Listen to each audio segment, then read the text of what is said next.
So I would say for the MMA game, I think Cole is the future of the game. He's still young. He's still a purple belt in jiu-jitsu. He's young in age, and he's still and yet he has so many fights already, so much experience. So I think Cole's the future, you know.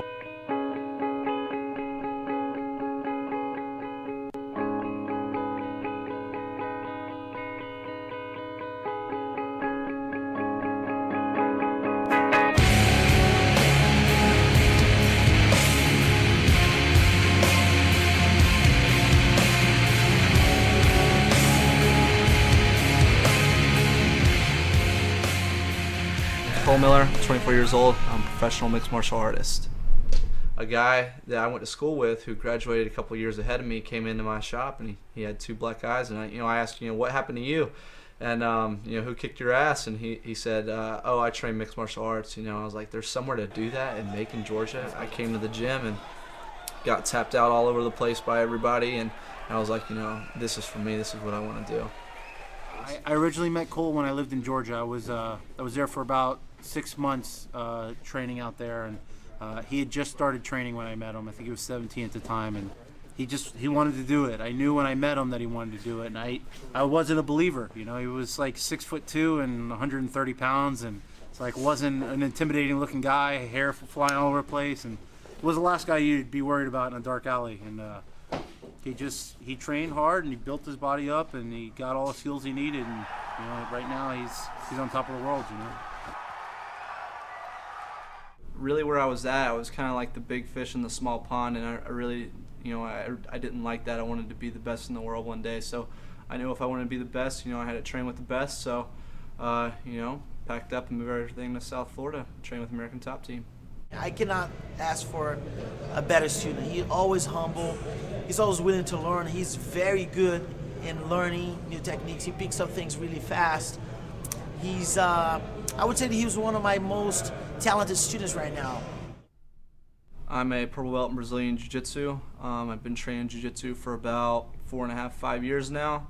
Okay, guys, that's my pleasure also. But doesn't know, one that's the best 145 in the United States. That's the future American Top Team also. Cole Miller's going to purple belt tonight, guys. Excellent, Magrinho, you deserve it, boy.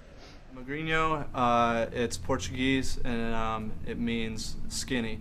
And basically, I came to American Top Team, and there's a lot of guys on the mat at one time, and Master Laborio, he didn't really know me that well yet, so he just called me Magrinho because I was skinny, and the name stuck. All I do is train. When I'm not training, all I'm doing is thinking about the next fight or thinking about playing moves in my head, and my spare time, I'm doing things that help me to fight. Yeah, I definitely feel a sense of urgency after my last loss because, the way the sport is now with UFC is like, people are constantly getting cut. You put on a poor performance, they cut you. You have to go. It's like you're back at square one, and nobody likes to move backwards. You always want to move forward. It's a very, very hard job, and a lot of professional fighters, they put everything on hold for this, and their families are gonna suffer for it, or they're gonna reap the rewards from it. And I live with my brother, and my brother has the same job as me, so that keeps me straight. If I didn't have him, things would probably be a lot harder. My relationship with Cole is he's my brother and he's my best friend. We do everything together. We live together, train together, eat together, don't sleep together, but that's about all we don't do together. Micah, my brother, is he's the most important part of my life because he is me. I put the most effort of me into him. As a brother, he's he is the older brother in this relationship, and he offers me a lot of guidance. I've went to a couple of classes that he teaches.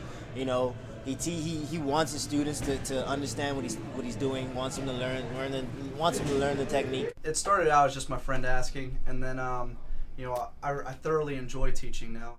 sometimes I'll come in here and I'll train these guys, and I see how hungry they are and how determined they are, and then it'll make me pull up my old fights, and you know, I can see a little more, you know, hunger in me back then, you know, and it helps me, you know, get that same hunger back. Like, that's the kind of guy he is. He's like, whatever's going to make me better, I want to do it. You know, that's the kind of athlete he is.